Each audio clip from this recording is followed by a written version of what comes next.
Invasi oleh pasukan pertahanan Israel di Ramallah mendapatkan perlawanan sengit dari pejuang Palestina.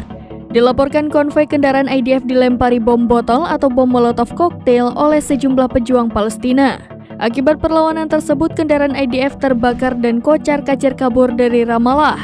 Video detik-detik serangan terhadap konvoi kendaraan IDF di Ramallah itu beredar di sejumlah situs berita Palestina pada Selasa 20 Februari. Dalam video, terlihat sejumlah kendaraan IDF konvoi di wilayah Ramallah. Namun sebelum menyerang, konvoi kendaraan IDF itu mendapat perlawanan sengit dari sejumlah pejuang Palestina. Dari atas atap, para pejuang Palestina itu melempari kendaraan IDF menggunakan bom botol.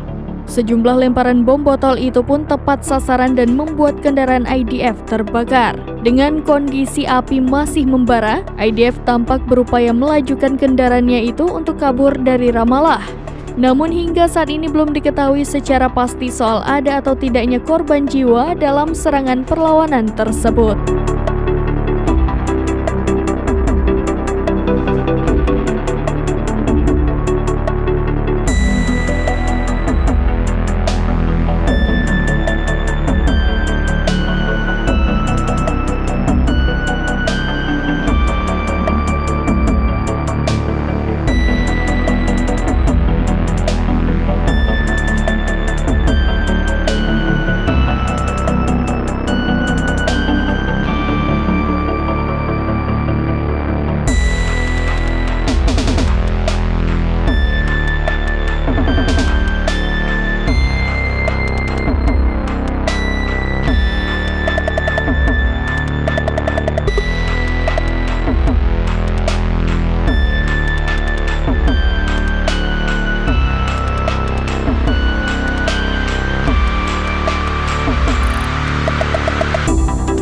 Download Tribun X sekarang, menghadirkan lokal menjadi Indonesia.